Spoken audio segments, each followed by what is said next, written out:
Você merece apenas migalhas, mãe. Essas palavras atravessaram meu peito como uma faca fria. Eu, que dediquei cada centavo, cada sonho e cada batimento do meu coração ao meu filho, ouvi dele que eu não valia mais do que sobras. Naquele instante, algo dentro de mim quebrou como um espelho que reflete uma vida inteira de sacrifício e se estilhaça em 1000 pedaços. O amor de uma mãe não deveria doer assim, mas o meu sangrava por dentro, silenciosamente. Quantas vezes você já sentiu que o amor que deu foi desprezado? Quantas vezes acreditou que o sacrifício seria suficiente para garantir gratidão? Se você já viveu algo parecido, conte de onde você está assistindo este vídeo nos comentários. E se ainda acredita na força de uma mãe, deixe seu like e se inscreva no canal, porque esta história vai tocar o seu coração de um jeito que poucas conseguem. Meu nome é Maria. Tenho 65 anos e vivi minha vida inteira acreditando que o amor incondicional era suficiente para manter uma família unida. Fui funcionária pública em São Paulo. Trabalhei duro, economizei, abri mão de tudo para dar ao meu único filho, Rafael, uma vida que eu nunca tive. Ele cresceu, virou um médico respeitado e se casou com Isabela, filha de uma mulher rica e influente, Verônica, que sempre me olhava de cima. Por muitos anos, eu aceitei o papel da mãe silenciosa e simples. Mas no dia do meu aniversário, ao receber um vale-presente barato enquanto via meu filho transferir uma fortuna para a sogra dele, percebi que algo precisava mudar. E naquela noite, nasceu uma nova mulher, uma Maria, que finalmente aprendeu o verdadeiro valor de si mesma. Desde muito jovem, eu aprendi que o amor verdadeiro não precisa ser dito em voz alta. Ele se mostra nos gestos simples, nas noites sem dormir, nas contas atrasadas que pagamos com o pouco que sobra para que o outro tenha o melhor. Foi assim que criei meu filho, Rafael. Quando João, o pai dele, me deixou grávida de 6 meses, eu achei que o mundo tinha acabado. Mas não. Eu olhei para a barriga e vi ali o motivo para continuar. Rafael seria a razão da minha existência. Eu prometi a mim mesma que ele jamais sentiria falta de nada, mesmo que isso significasse que eu viveria com pouco. Trabalhei por 35 anos como funcionária pública em São Paulo. O salário nunca foi grande, mas eu aprendi a fazer milagres com ele. Enquanto as colegas compravam roupas novas ou viajavam no fim do ano, eu economizava cada centavo. Guardava o dinheiro em uma caderneta de poupança e sonhava com o futuro do meu filho. Aos 6 anos, Rafael já estudava em uma escola particular. Eu andava de ônibus lotado todos os dias, carregando marmita e rezando para que a inflação não levasse o pouco que tínhamos. Quando ele voltava para casa com boas notas, meu cansaço desaparecia. Cada sorriso dele era uma recompensa silenciosa. Nos fins de semana, eu o levava ao Parque do Ibirapuera. Ele corria entre as árvores, rindo alto, e eu o observava com o coração cheio. Ali, eu sentia que todo o esforço valia a pena. Eu não tinha luxo, mas tinha o orgulho de ser mãe de um menino inteligente e gentil. O tempo passou depressa. Rafael cresceu e começou a sonhar alto. Queria ser médico, salvar vidas, usar jaleco branco. Eu sabia o quanto isso custaria, mas nunca pensei em dizer não. Fiz horas extras, aceitei tarefas que ninguém queria. Vendi até minhas joias antigas. Tudo para pagar a faculdade particular de medicina, uma das mais caras do país. Eu me lembro da primeira vez que o vi de jaleco. Foi numa cerimônia simples da faculdade. Ele parecia tão bonito, tão confiante. Eu chorei baixinho, para ninguém perceber. Naquele momento, senti que todo o sofrimento tinha valido a pena. Mas a vida tem uma maneira cruel de nos testar quando acreditamos que finalmente encontramos paz. Durante o internato, Rafael começou a se distanciar. As ligações ficaram mais curtas, as visitas mais raras. Eu dizia a mim mesma que era por causa do cansaço, das longas jornadas no hospital. E talvez fosse mesmo, mas no fundo, algo dentro de mim sabia que não era só isso. Quando ele terminou a residência e conseguiu um emprego em um hospital renomado, eu preparei um jantar para comemorar. Fiz sua comida preferida, lasanha de frango com queijo e molho branco. Esperei até tarde. A comida esfriou, as velas se apagaram e o telefone tocou. Desculpa, mãe. Surgiu uma reunião importante. A gente marca outro dia. A voz dele soava diferente, impessoal, como se falasse com uma paciente qualquer. Eu engoli o nó na garganta e respondi com doçura. Tudo bem, filho. Cuide-se. Eu te amo. Mas ele já havia desligado. Depois de alguns meses, Rafael me contou que estava namorando. O nome dela era Isabela, filha de Verônica, uma empresária muito conhecida no meio social do Rio de Janeiro. Eu fiquei feliz. Finalmente meu filho havia encontrado alguém. Perguntei se poderia conhecê-la. Ele prometeu que sim, mas o encontro demorou. Quando Isabela apareceu na minha casa pela primeira vez, tudo parecia um teste. Ela olhou ao redor, reparou nos móveis antigos, na cortina simples, no sofá gasto. Sorriu com educação, mas seus olhos deixavam claro que aquele ambiente estava muito longe do padrão que ela conhecia. Que lugar aconchegante, Dona Maria, disse com um sorriso ensaiado. Eu agradeci, tentando não me incomodar. Rafael estava diferente ao lado dela. Postura ereta, tom de voz contido, gestos calculados. Era como se estivesse tentando se adaptar ao mundo da namorada. Nos meses seguintes, as mudanças se tornaram mais visíveis. Rafael passou a frequentar festas e eventos que eu só via nas revistas. Jantares beneficentes, coquetéis, viagens de fim de semana. Às vezes, eu via as fotos nas redes sociais e reconhecia o sorriso dele, o mesmo sorriso de quando era menino, mas agora acompanhado de pessoas que eu nunca conheceria. O casamento aconteceu rápido, em um salão luxuoso em Campos do Jordão.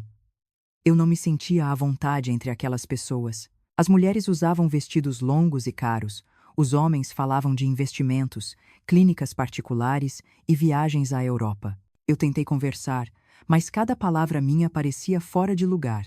Quando me aproximei de Verônica, ela sorriu e disse: Seu filho é um rapaz de sorte. Vai aprender muito convivendo com gente que entende de sucesso. A frase parecia um elogio, mas soou como um aviso. Depois do casamento, as visitas de Rafael se tornaram ainda mais raras. Ele me ligava de vez em quando, sempre apressado, sempre ocupado. Mãe, estou entrando em cirurgia, depois te ligo. Mas não ligava. Eu tentava me convencer de que era a vida moderna, de que os filhos crescem e seguem seus caminhos. Mesmo assim, havia noites em que o silêncio da casa parecia gritar. Eu olhava para o retrato dele na estante, aquele menino sorridente com um uniforme escolar, e me perguntava onde aquele filho tinha ido parar. O tempo passou, e eu continuei trabalhando, mesmo aposentada. Fazia pequenos serviços administrativos, dava aulas particulares, cuidava das finanças com rigor. Eu ainda acreditava que um dia Rafael entenderia tudo o que eu fizera por ele, que ele voltaria a olhar para mim como antes. Mas com o passar dos meses, percebi que as prioridades dele haviam mudado completamente. Ele falava de clientes, de status, de colegas influentes e de Isabela, claro, sempre Isabela. Eu raramente ouvia meu nome em suas histórias. Certa vez, quando tentei visitá-lo, Isabela me recebeu com um sorriso educado e uma taça de vinho na mão. Rafael está ocupado, Dona Maria. Reunião importante. Mas fique à vontade. Adormado. Em noves inzenqua, em noves inzentos. Eu me sentei por alguns minutos na sala impecável, cheia de quadros modernos e flores importadas. Cada objeto ali parecia gritar que eu não pertencia àquele lugar. Ela comentou casualmente, olhando minhas roupas simples. A senhora devia se cuidar mais, sabe? Um novo corte de cabelo, talvez. Rafael vive dizendo que quer vê-la mais moderna. Sorri sem responder. Na volta para casa, o ônibus parecia mais lento do que nunca. Chovia. Eu olhava pela janela e via as luzes borradas da cidade refletindo na calçada molhada. Em algum ponto do caminho, percebi que não era só a chuva que escorria. Eram lágrimas, mas ainda assim, no fundo, eu acreditava que tudo voltaria ao normal, que era apenas uma fase, que Rafael, aquele menino que eu embalava nos braços cantando canções antigas, ainda estava lá, escondido sob as camadas de sucesso e orgulho. Eu estava enganada. Naquela noite, ao abrir a gaveta onde guardava lembranças antigas, encontrei o primeiro desenho que Rafael havia feito na escola. Um sol, uma casa simples e uma mulher de vestido azul com um sorriso grande. Mamãe, estava escrito com letras tortas. Apertei o papel contra o peito. Não sabia ainda, mas aquele gesto, o de segurar no peito o que restava do amor, seria o último antes de tudo mudar para sempre. E foi assim, com o coração cheio de esperança e medo, que me aproximei do dia em que o meu próprio filho me mostraria o verdadeiro valor que eu tinha para ele. Um valor medido não em amor, mas em migalhas. O dia amanheceu silencioso demais.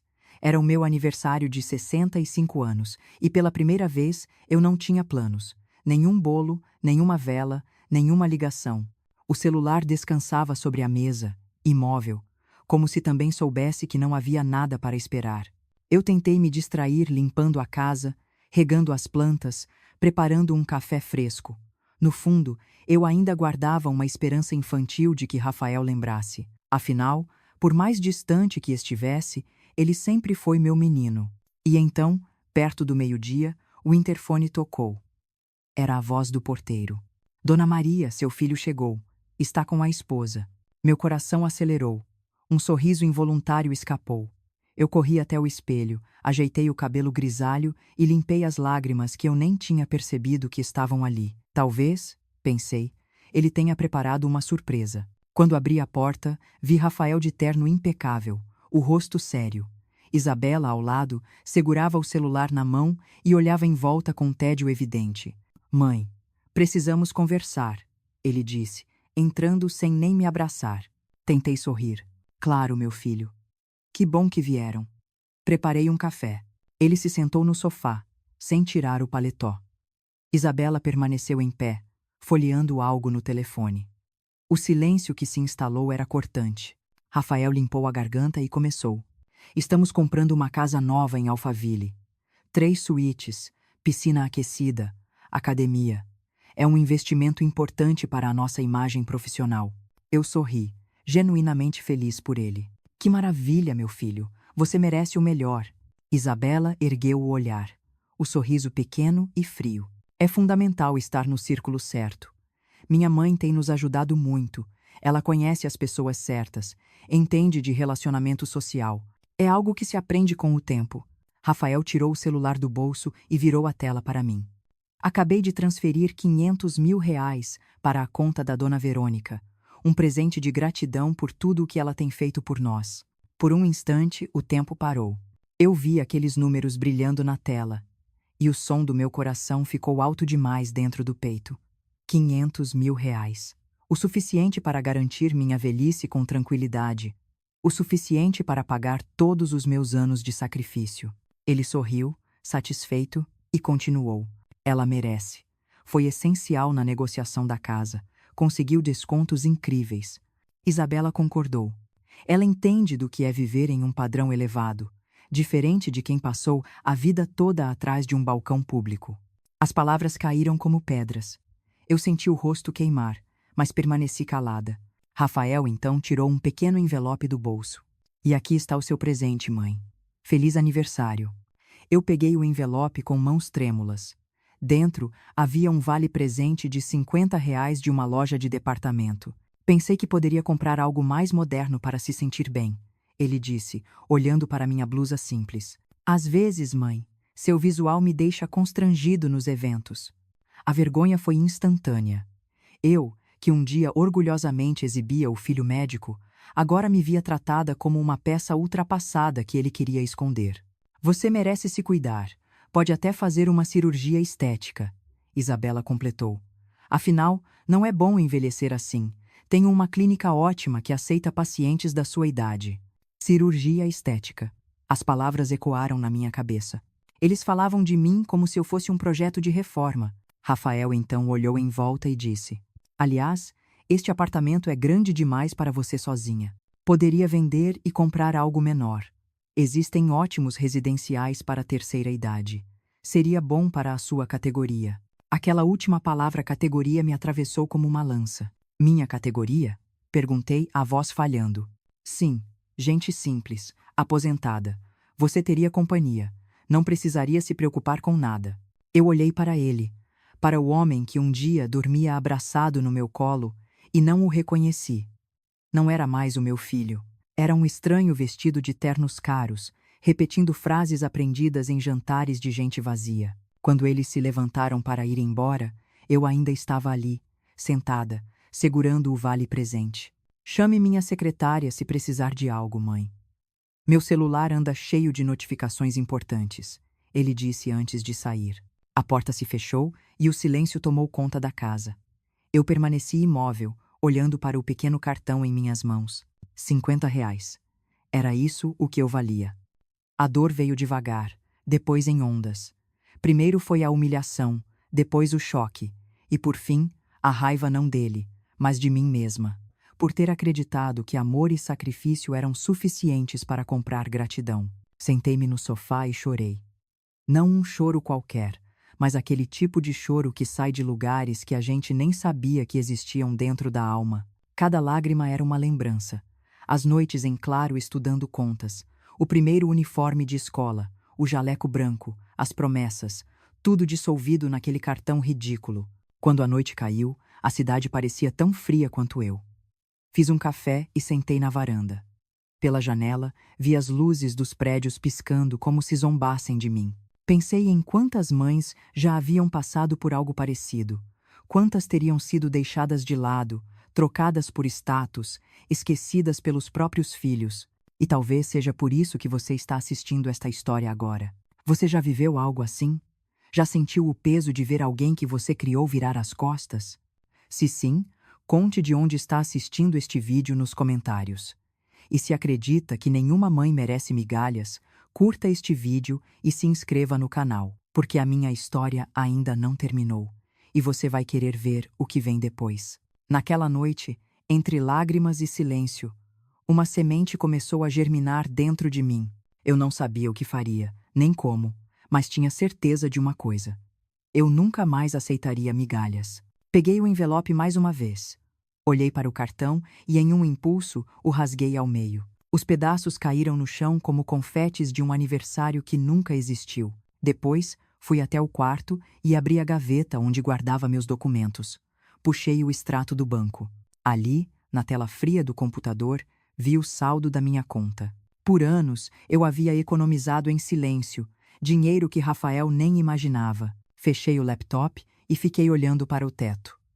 Pela primeira vez em muito tempo, senti algo diferente da dor. Era um tipo de calma que nasce quando a gente entende que o amor só tem valor se for recíproco. Lá fora, o vento soprava forte. O barulho das árvores parecia me chamar. Eu respirei fundo e murmurei para mim mesma. Chega, agora é a minha vez. O relógio marcava meia-noite quando apaguei as luzes e fui dormir.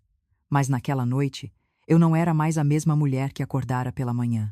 Eu havia nascido de novo, e o que viria a seguir, ninguém, nem mesmo Rafael, poderia imaginar. Naquela manhã, depois do aniversário mais amargo da minha vida, acordei diferente. Não havia mais lágrimas, só um silêncio profundo, quase sagrado. O tipo de silêncio que vem depois da destruição, quando tudo o que resta é decidir se você vai ficar entre as ruínas ou recomeçar.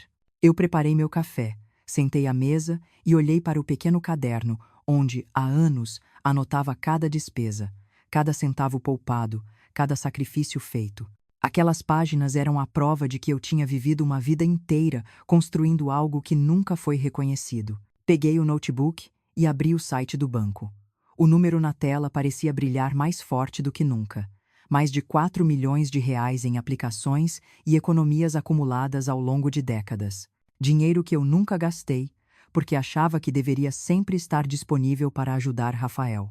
Mas agora, aquele dinheiro tinha outro propósito. Eu olhava para os números e pensava: pela primeira vez, vou usá-lo para mim. Marquei uma reunião com uma consultora financeira chamada Patrícia, indicada por uma colega antiga do trabalho. Quando nos encontramos em um café de esquina, ela me recebeu com um sorriso caloroso. Dona Maria, me conte um pouco sobre a senhora. O que deseja fazer com o seu dinheiro? Quero aprender a viver. É tarde para isso? Perguntei, meio envergonhada. Nunca é tarde. O que a senhora quer é independência. Aquela palavra ficou ecoando na minha mente. Independência. Eu, que vivi a vida inteira dependendo da aprovação do meu filho, agora queria depender apenas de mim mesma. Patrícia me explicou sobre investimentos, fundos, aplicações, e eu anotava tudo com atenção. No fim da reunião, ela me olhou e disse: A senhora tem algo precioso, Dona Maria. Tempo e coragem. A maioria das pessoas perde um deles antes de perceber o valor do outro. Voltei para casa com uma sensação que há muito tempo não sentia: controle. Pela primeira vez em décadas, eu sentia que tinha o poder de decidir o rumo da minha vida. Nos dias seguintes, reorganizei tudo. Separei documentos, fechei contas antigas, vendi pequenas coisas que não me traziam mais alegria. Contratei uma personal trainer para cuidar da minha saúde e comecei a caminhar todas as manhãs no parque. No início, meu corpo doía, mas cada passo parecia curar uma ferida emocional. Também decidi mudar meu visual. Cortei o cabelo curto, deixei os fios brancos assumirem seu lugar com orgulho. Quando me olhei no espelho, vi uma mulher que eu mal reconhecia, mas que me olhava de volta com firmeza. Durante esse período, Rafael ligou algumas vezes. A primeira foi para saber se eu tinha pensado na proposta de vender o apartamento. Não, Rafael, eu não vou vender. Ele riu, um riso impaciente. Mãe, seja razoável. É muito espaço para a senhora sozinha. E se eu quiser espaço? Algum problema em ter ar para respirar? Do outro lado da linha, silêncio. Ele não estava acostumado a ouvir minha voz firme. Na segunda ligação, ele pediu que eu fosse fiadora de um empréstimo para comprar novos equipamentos médicos. Rafael, não posso. Não pode ou não quer. Não quero e não vou. Mas sempre foi meu aval, mãe, desde a faculdade. E é por isso que estou dizendo não agora. Não quero mais viver endividada pelas decisões dos outros. Houve um longo silêncio antes que ele desligasse. Na terceira ligação, ele me pediu um favor mais simples. Mãe, preciso que cuide da casa enquanto viajamos. Não posso. Tenho compromissos. Compromissos? A senhora quase não sai de casa. As coisas mudam, Rafael. Eu mudei. Depois disso, ele não ligou mais. E pela primeira vez, isso não me doeu. Minha rotina começou a se encher de novas cores. Fiz um curso de culinária, aprendi a usar planilhas de investimento, voltei a ler livros que estavam parados há anos. As tardes silenciosas, antes tão vazias, agora eram ocupadas com aprendizado e autoconhecimento. Às vezes, eu olhava minhas mãos enrugadas e pensava em tudo que elas haviam feito. Alimentaram, sustentaram, limparam, cuidaram. Agora, finalmente, poderiam construir algo só para mim. Uma noite, Patrícia me convidou para um seminário sobre finanças pessoais no centro da cidade. Eu quase recusei, mas decidi ir. Era um auditório cheio de gente jovem, com laptops e celulares brilhando.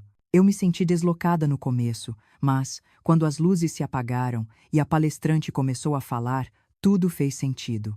Independência não é sobre dinheiro, é sobre o direito de escolher, de dizer não quando o mundo espera que você diga sim.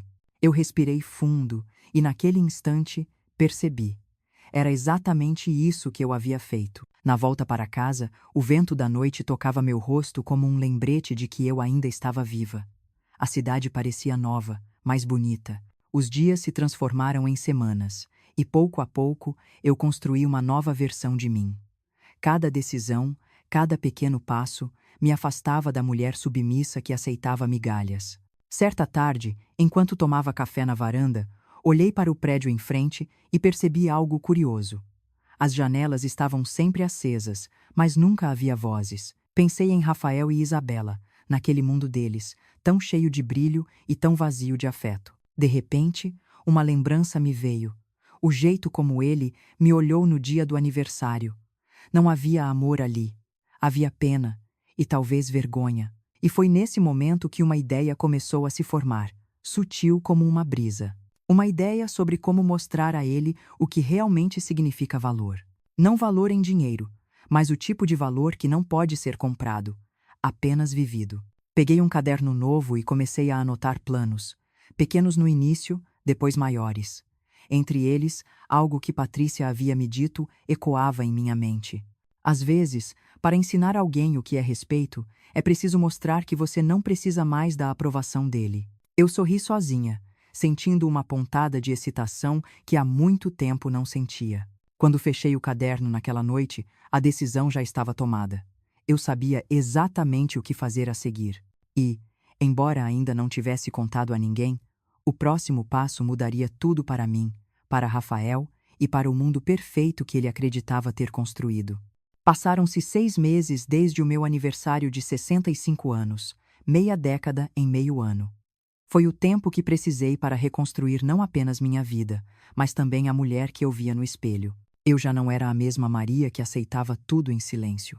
A cada manhã, quando acordava, sentia um propósito diferente, uma energia que eu nunca havia experimentado antes. Era como se o peso de décadas de submissão tivesse finalmente caído dos meus ombros. Com a ajuda de Patrícia, reorganizei todas as minhas finanças.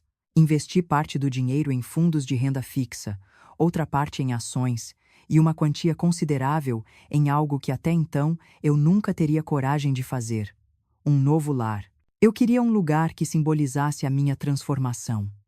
Uma casa que dissesse ao mundo, e principalmente a Rafael, que eu tinha valor, que eu não era uma mulher que vivia de migalhas. Durante semanas, visitei imóveis em São Paulo, mas nada parecia certo, até que um corretor me levou a Alphaville, o mesmo bairro luxuoso onde Rafael e Isabela tinham comprado a casa. Quando o portão de ferro se abriu e eu vi aquela rua larga, com jardins bem cuidados e casas modernas, algo dentro de mim despertou.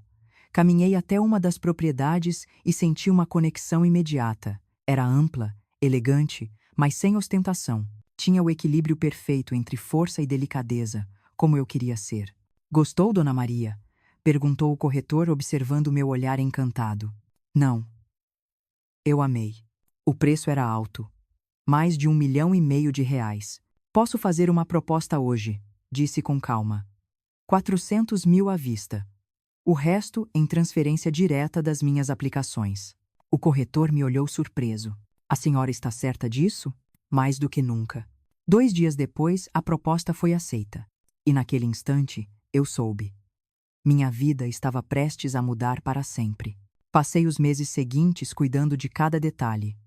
Contratei uma arquiteta jovem e criativa chamada Lívia, que entendeu exatamente o que eu queria. "Quero uma casa elegante, mas discreta. Um lugar que respire dignidade e não ostentação." Ela sorriu. "Dona Maria, a senhora quer uma casa que conte sua história." Enquanto os móveis chegavam, as paredes eram pintadas e os jardins ganhavam cor. Eu me transformava junto com aquele lar. Fiz questão de escolher tudo pessoalmente, desde o sofá de linho bege até os quadros de artistas brasileiros que representavam força feminina. Quando a casa ficou pronta, fiquei alguns minutos parada diante dela. A fachada branca refletia o sol do fim da tarde e o vento balançava suavemente as cortinas das janelas. Era simples, mas imponente. Era minha. Naquela noite, ao deitar na nova cama, sorri pela primeira vez em muito tempo. Não era felicidade por vingança, mas por justiça. Por finalmente entender que eu não precisava mais ser pequena para que meu filho se sentisse grande. Alguns dias depois, o telefone tocou. Era Rafael. "Mãe, precisamos conversar sobre o apartamento. Encontrei um comprador interessado." "Um comprador? Do meu apartamento?" perguntei, fingindo surpresa. "Sim. Lembra que falamos sobre isso? O valor é ótimo, 200 mil. O imóvel está velho e é perigoso ficar sozinha aí." Eu respirei fundo, controlando a raiva e a ironia. "Rafael, agradeço pela preocupação, mas não precisa se preocupar mais. Já resolvi minha situação de moradia." "Como assim?" "Me mudei." "Se mudou? Para onde? Por que não me contou?" "Não sabia que precisava da sua autorização, filho." Houve um silêncio pesado. "Não é questão de autorização, mãe. É de bom senso. Onde está morando agora?" "Em Alphaville." Do outro lado da linha, ouvi o ar sair dos pulmões dele, como um soco invisível. "Alphaville? Isso é algum tipo de piada?" "Não, Rafael. Casa número 38. Sou vizinha de vocês." Ele ficou mudo por alguns segundos. "Como? Como a senhora conseguiu?" "Com o mesmo dinheiro que pagou a sua faculdade, o seu intercâmbio e o seu primeiro apartamento. O dinheiro do meu trabalho, do meu esforço, da minha vida." "Isso é impossível", ele disse, a voz tremendo. "Você sempre subestimou o que uma mulher é capaz de fazer quando decide viver por si mesma." Antes que ele pudesse responder, encerrei a ligação com calma. Na manhã seguinte, eu o chamei para um café. "Venha me visitar, filho. Traga Isabela. Quero que conheçam minha casa nova." Passei o dia inteiro arrumando tudo. Preparei café fresco, bolos, flores. Usei um vestido azul de seda e minhas joias simples, mas elegantes. Quando o relógio marcou 4 horas, ouvi o som de um carro se aproximando. Eles chegaram em um automóvel luxuoso, o mesmo estilo de sempre. Rafael desceu primeiro, olhando em volta com confusão.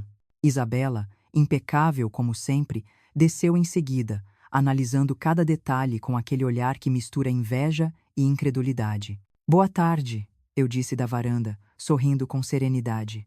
Sejam bem-vindos à minha casa. Entraram hesitantes. O hall era iluminado, com piso de mármore e uma escada curva que levava ao andar superior. O aroma de café recém-passado preenchia o ambiente. Mãe, isso tudo é seu? Perguntou Rafael, a voz embargada. Sim, paguei à vista. Trabalho duro, lembra? Isabela tentou disfarçar o desconforto. Está linda, Dona Maria. A senhora tem bom gosto. É, surpreendente. Obrigada, querida. Fiz questão de escolher cada detalhe. Afinal, aprendi com vocês que imagem é tudo, não é? Rafael desviou o olhar. Eu percebi a tensão no ar e decidi manter o tom leve.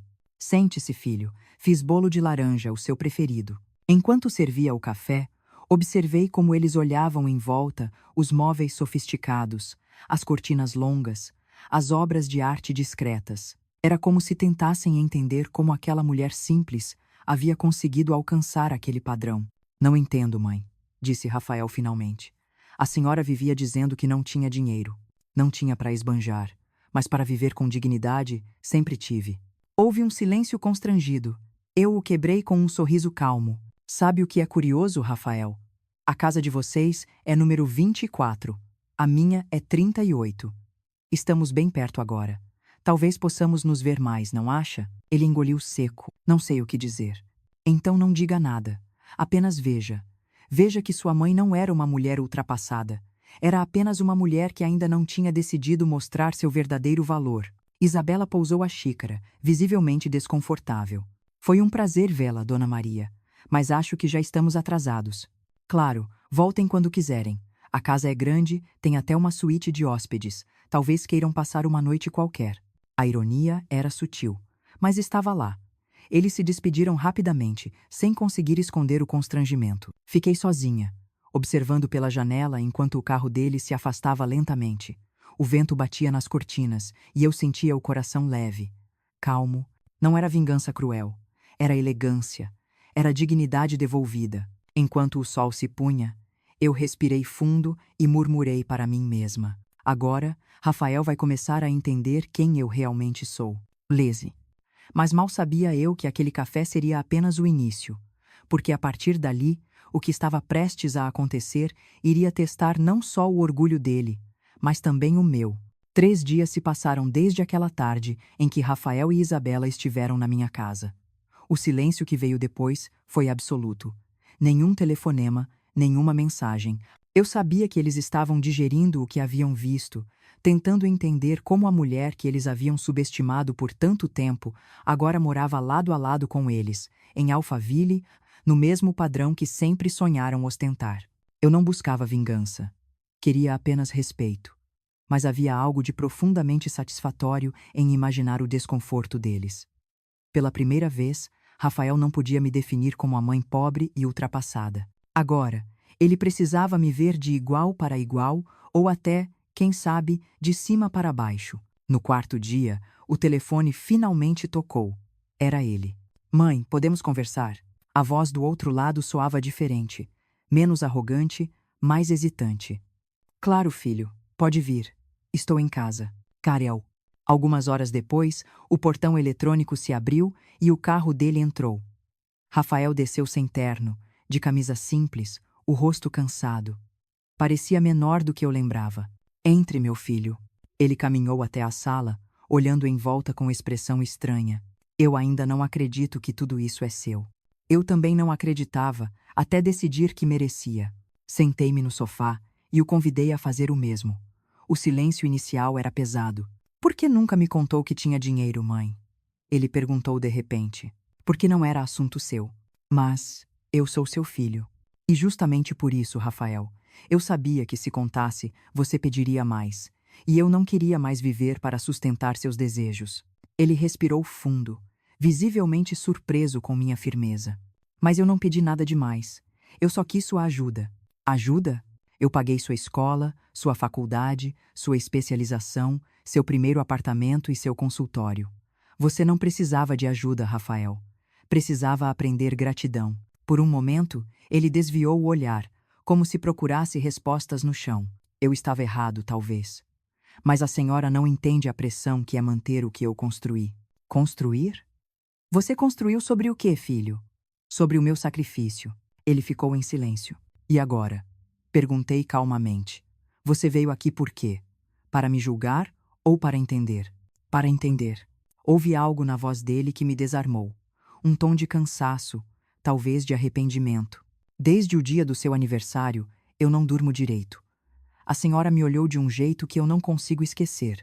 Aquele olhar doeu. E você acha que em mim não doeu? O que doeu não foi o vale-presente, Rafael. Foi perceber que o amor que eu dei a vida inteira não significava nada para você. Ele passou as mãos no rosto. Eu não queria machucá-la, mas machucou. E o pior é que não foi de repente, foi aos poucos. Cada ligação ignorada, cada comentário de Isabela, cada gesto de desprezo. Eu não percebia, porque não queria perceber. Rafael suspirou e ficou em silêncio por alguns minutos.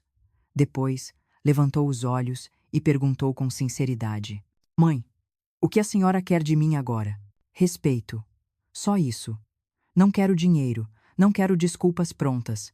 Quero que você olhe para mim e veja uma mulher que construiu a própria vida, não um fardo. Ele assentiu lentamente, os olhos marejados. Eu vejo isso agora, de verdade. Quando cheguei aqui, confesso que senti raiva. Pensei que a senhora tivesse feito tudo isso para me humilhar. E agora? Agora eu entendo que fez para si mesma.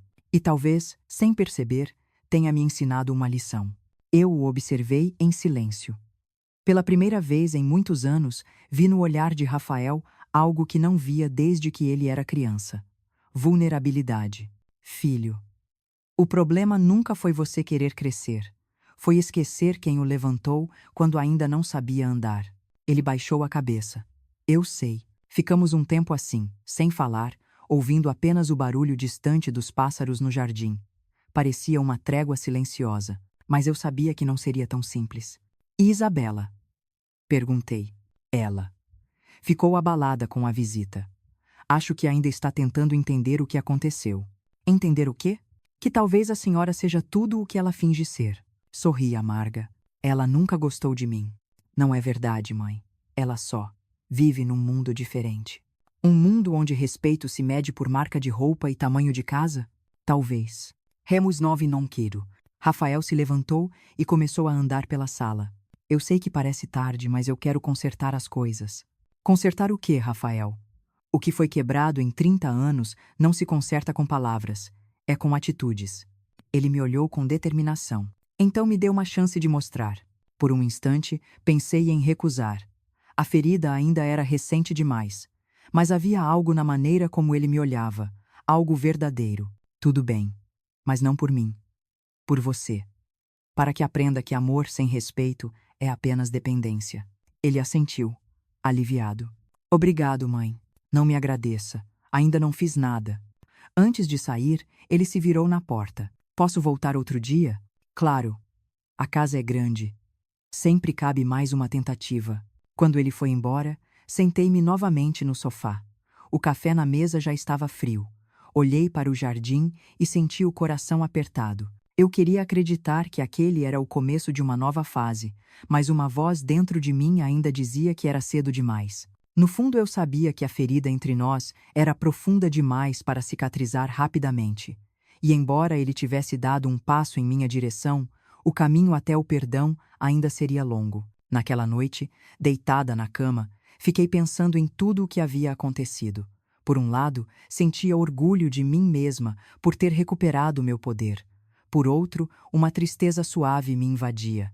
Eu havia sonhado com o momento em que meu filho entenderia meu valor, e agora que isso começava a acontecer, eu me perguntava se ainda era tempo de reconstruir algo. Mas antes de fechar os olhos, algo dentro de mim sussurrou que essa história ainda estava longe de terminar.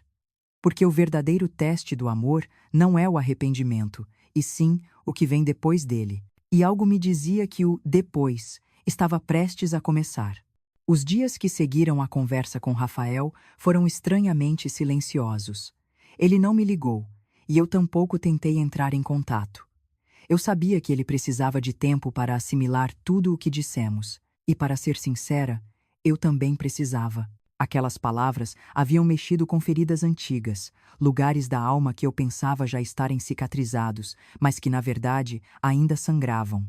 Numa manhã de sábado, o portão tocou. Era Isabela. Eu levei alguns segundos para acreditar no que via. Ela estava sozinha, sem maquiagem, o cabelo preso de qualquer jeito e um nervosismo que não combinava com a mulher sempre elegante e fria que eu conhecia. "Posso entrar, Dona Maria?" perguntou, a voz vacilante. "Claro, Isabela. Entre." Ela se sentou no sofá, as mãos trêmulas, e por um momento achei que fosse começar a chorar. "Rafael não sabe que estou aqui. Ele ficaria furioso se soubesse." "Ah, mar. Mar. E por que veio então?" "Porque ele está destruído." As palavras me pegaram de surpresa. Desde que saiu daqui, ele não é mais o mesmo. Não dorme, não come direito, passa horas olhando fotos antigas. Ontem, encontrei ele chorando com uma foto sua, do dia da formatura dele. Ele disse que não consegue se perdoar. Meu coração apertou. Eu queria me manter firme, mas o instinto de mãe ainda pulsava forte dentro de mim. "Isabela, ele sempre teve dificuldade em admitir erros.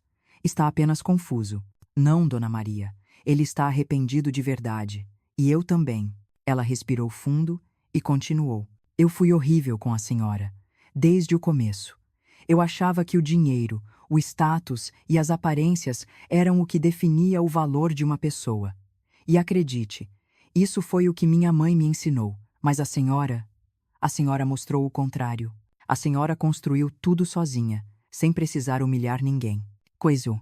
Eu fiquei em silêncio, observando aquela mulher que, até pouco tempo, me olhava de cima para baixo. Agora, ela parecia pequena, frágil. "Todos nós erramos, Isabela", respondi com calma.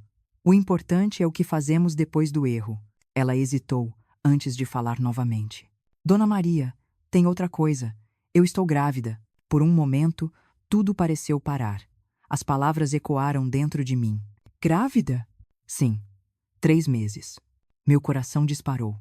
A ideia de ser avó me atravessou com uma mistura de espanto, alegria e medo. "Parabéns", consegui dizer, com a voz tremendo. "Obrigada. Mas não viemos aqui pedir nada. Só achei que a senhora devia saber." Rafael ainda não teve coragem de contar. Eu sorri de leve. Ele ainda é o mesmo menino assustado quando precisa encarar a verdade. Isabela sorriu de volta, tímida. "Ele quer consertar tudo.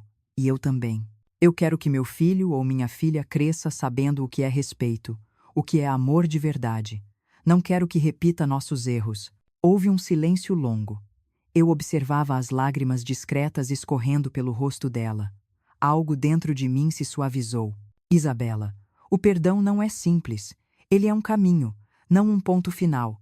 Mas eu aceito caminhar ao lado de vocês, se houver sinceridade." Ela assentiu, emocionada. "Eu prometo que há. E obrigada por me ouvir." Antes de ir embora, ela parou na porta e olhou para mim, com os olhos úmidos. "Rafael acha que perdeu a senhora para sempre. Mas se a senhora ainda tiver um pouco de espaço no coração, ele precisa saber que há esperança." Depois que ela se foi, fiquei sozinha na sala, sentindo o eco daquelas palavras. Um bebê, um novo começo, um elo que poderia unir novamente o que o orgulho havia separado. Passei o resto do dia pensando em tudo. Na imagem de Rafael chorando, na sinceridade de Isabela, no futuro que se aproximava. Eu não sabia se estava pronta para perdoar, mas algo dentro de mim dizia que talvez fosse a hora de tentar. 2 dias depois, o telefone tocou. Era Rafael. "Mãe, podemos nos encontrar?" "Podemos." Marcamos num café discreto no centro de São Paulo. Quando cheguei, ele já estava lá, sentado em uma mesa de canto. Parecia mais velho, mais magro. Quando me viu, levantou-se imediatamente. "Obrigado por vir." "Eu vim porque Isabela me procurou." "Ela te contou?" "Sim." "Sobre tudo."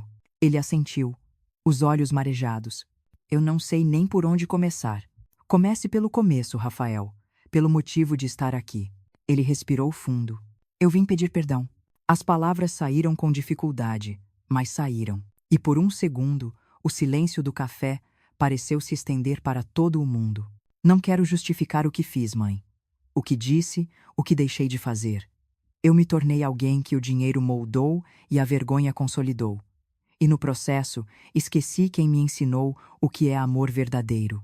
Eu o ouvi em silêncio, sentindo o peso de cada palavra. Quando eu te humilhei naquele aniversário, achei que estava sendo realista, que o mundo era cruel e eu precisava me adaptar. Mas, na verdade, eu estava sendo covarde. Ele baixou a cabeça. Eu falhei como filho. E não sei se algum dia vou conseguir te compensar. Compensar não é o que quero, Rafael. Quero ver mudança. E a senhora vai ver. Ele me olhou com lágrimas escorrendo. Tem uma coisa que preciso te dizer. Isabela está grávida. Eu sei. Ela me contou. Ela contou? Ele pareceu aliviado. Então a senhora entende o que isso significa. Eu vou ser pai. E, de certa forma, me sinto envergonhado de pensar que vou ensinar um filho sobre amor quando nem soube amar a própria mãe direito. Aquela confissão me atingiu fundo. Pela primeira vez, senti que ele falava com o coração. Talvez o que o seu filho precise aprender não venha das suas palavras, mas do que você fará daqui para frente. Ele enxugou o rosto e sorriu fraco. Posso tentar? Pode. Mas saiba que o perdão é um processo. Não espere que o passado desapareça. Ele precisa existir para lembrar o que não deve se repetir. Saímos do café juntos. Na calçada, Rafael me abraçou. Foi um abraço hesitante, meio desajeitado, mas sincero. Obrigado, mãe. Não me agradeça ainda. O tempo dirá se realmente aprendeu. Ele sorriu e assentiu. Vai aprender, mãe. Eu prometo. Voltando para casa, o coração batia em um ritmo diferente. Não era paz completa, mas era esperança. E talvez isso fosse o suficiente por enquanto. Enquanto o sol se punha, pensei na criança que estava por vir. Um novo membro da família, um novo elo. Talvez um recomeço para todos nós. Mas mal sabia eu que o nascimento desse bebê traria não apenas alegria, mas também um novo teste, o maior de todos, que colocaria à prova tudo o que eu havia reconstruído até ali.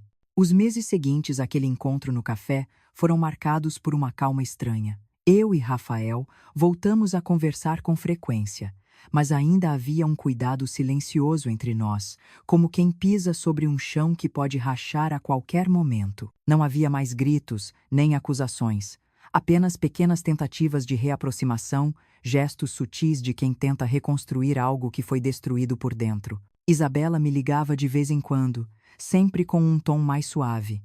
Às vezes, pedia conselhos sobre a gravidez, outras apenas para conversar.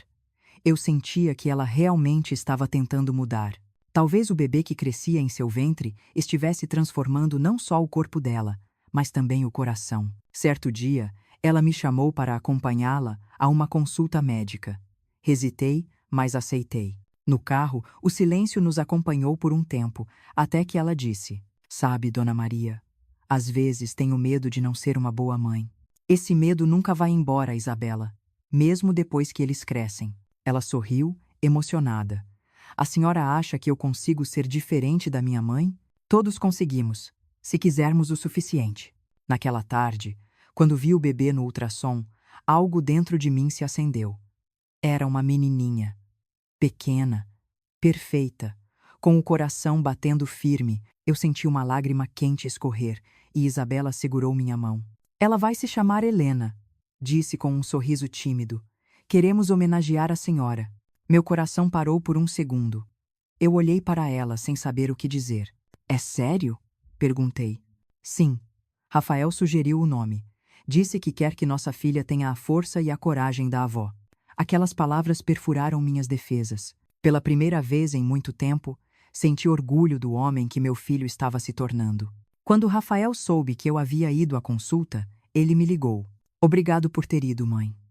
Isabela voltou radiante. Ela é uma boa garota, Rafael. Está aprendendo a ser verdadeira. E eu também estou tentando. Eu sei. As semanas seguintes foram tranquilas. Rafael vinha me visitar com frequência. Às vezes sozinho, às vezes com Isabela. Trazia flores, me ajudava com pequenas coisas e, mais importante, ouvia. Ele me ouvia de verdade. Às vezes, ficávamos horas conversando na varanda sobre a vida, o trabalho, o passado. Não era um retorno instantâneo ao amor de antes, mas era real. Quando Isabela entrou no 8º mês de gravidez, uma ligação no meio da noite me fez pular da cama. Dona Maria, desculpe incomodar. É Isabela. Estou sentindo dores. Rafael está em um congresso fora da cidade. Pode me levar ao hospital? Claro, querida. Já estou indo. Em 20 minutos, eu estava lá. Ela estava pálida, tremendo. Segurei a mão dela durante o caminho e disse baixinho: vai dar tudo certo. Eu tenho medo. Todas temos. Mas você é forte. E essa menina também é. No hospital, os médicos a atenderam rapidamente. Felizmente, não era trabalho de parto, apenas contrações de Braxton Hicks, como explicaram. Um alarme falso. Ainda assim, Isabela chorava de alívio. Eu fiquei ao lado dela o tempo todo. Quando o médico disse que ela podia ir para casa, ela me abraçou. Obrigada, Dona Maria. Eu não sei o que teria feito sem a senhora. É para isso que servem as famílias. Para estar presentes quando o medo chega. Rafael voltou no dia seguinte, desesperado. Quando entrou em casa e me viu na sala com Isabela, correu e me abraçou. Obrigado, mãe, por cuidar dela, por cuidar de mim, mesmo quando eu não merecia. Você sempre foi meu filho, Rafael. Só tinha esquecido o caminho de volta. O nascimento de Helena aconteceu algumas semanas depois. A notícia veio de madrugada. Rafael me ligou do hospital. Mãe, ela nasceu. É linda, tem seus olhos. Corri para o hospital. Quando entrei no quarto e vi aquela coisinha frágil nos braços de Rafael, o mundo pareceu parar. Ele me olhou e disse com um sorriso cansado: quer segurá-la? Peguei a bebê nos braços e uma emoção antiga me invadiu. Era como se todas as dores do passado tivessem se dissolvido naquele instante. Olá, pequena Helena, sussurrei. Sou sua avó e prometo que você nunca vai se sentir sozinha. Isabela chorava em silêncio. Rafael colocou a mão sobre meu ombro. Mãe, eu nunca mais vou deixar que a senhora duvide do seu valor. A senhora é o coração dessa família. E Essenal, os meses seguintes foram de aprendizado. Eu ajudava a Isabela com a bebê. Ensinava pequenas coisas que aprendi sozinha. Às vezes, Rafael vinha cansado do hospital, mas sempre encontrava tempo para estar com a filha. O olhar dele ao segurar Helena era de um homem diferente, mais simples, mais humano. Certo dia, durante o almoço, Rafael me olhou e disse: sabe, mãe, eu acho que o dinheiro me fez cego. Eu achava que riqueza era poder. Mas hoje, quando chego em casa e vejo essa menininha sorrindo, entendo que riqueza é ter com quem compartilhar o amor. Demorou, mas aprendeu, meu filho. Foi a senhora que me ensinou, mesmo quando eu não queria aprender. Eu sorri, sentindo uma paz que há muito tempo não conhecia. A casa deles, antes fria e silenciosa, agora estava cheia de vida. O choro da bebê, o cheiro de café, as conversas, tudo aquilo me fazia lembrar o que é realmente ter uma família. Mas nem tudo era perfeito. Verônica, a mãe de Isabela, ainda não havia aparecido desde o nascimento da neta. Eu sabia que ela estava se sentindo ameaçada. Perder o controle sobre a filha e o genro devia ser uma ferida para o orgulho dela. Algumas semanas depois, ela ligou. Dona Maria, precisamos conversar. Sobre o quê? Sobre minha filha e minha neta. Seu tom era ríspido, distante. Eu respirei fundo. Claro, Verônica. Venha quando quiser. Desliguei e fiquei em silêncio por um tempo. Sabia que aquela conversa não seria simples. Ela nunca me perdoaria por ter ocupado o espaço que antes era dela, o de referência e influência. Naquela noite, sentei-me na varanda com uma xícara de chá. O vento soprava leve e a lua iluminava o jardim. O mundo parecia em paz, mas dentro de mim crescia uma inquietação. Eu sabia que aquele reencontro com Verônica poderia mudar tudo. Fechei os olhos e pensei na pequena Helena dormindo tranquila no berço. Por ela, eu estava disposta a enfrentar o que fosse necessário, mesmo que isso significasse abrir velhas feridas. E no fundo, eu pressentia. A verdadeira prova de tudo que construí estava prestes a começar. A manhã estava tranquila quando o interfone tocou. Era Verônica. Pedi que a deixassem entrar. Eu sabia que aquele encontro seria inevitável desde o dia em que ela ligou. Coloquei uma xícara extra de café sobre a mesa e respirei fundo. Minutos depois, ela apareceu à porta. Estava diferente. O semblante cansado, as roupas ainda elegantes, mas sem o brilho ostentoso de antes. Parecia uma mulher que havia perdido o controle do próprio mundo. Entre, Verônica, disse com calma. Quer um café? Ela hesitou antes de aceitar. Sentou-se no sofá, observando a casa como se cada detalhe fosse uma provocação silenciosa. Preciso ser direta, começou. Minha filha fala muito da senhora e de Rafael.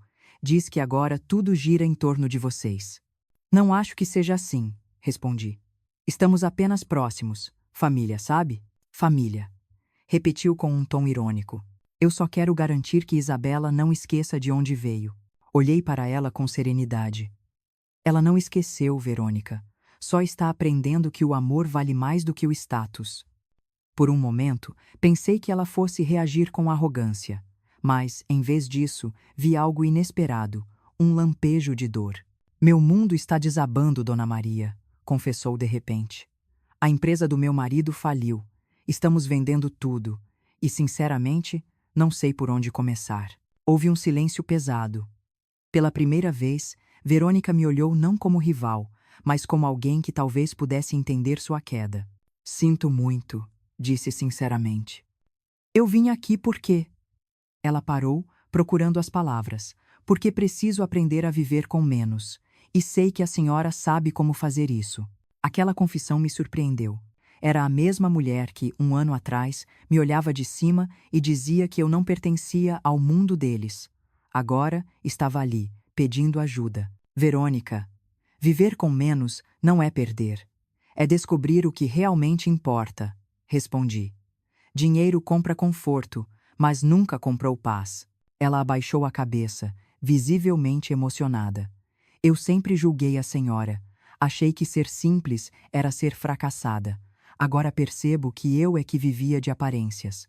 Passei a mão sobre a dela, num gesto inesperado até para mim.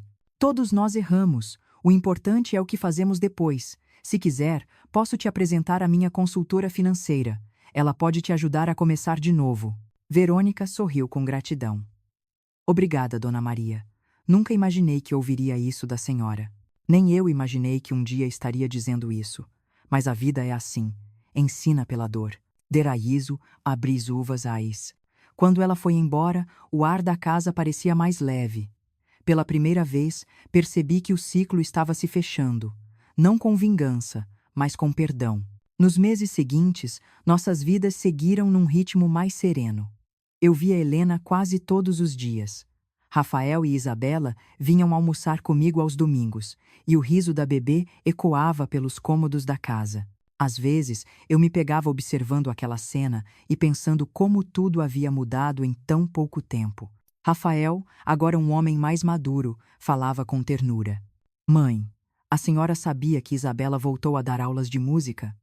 Ela disse que redescobriu o prazer nas coisas simples. Sinto orgulho de vocês, filho. Ele sorriu.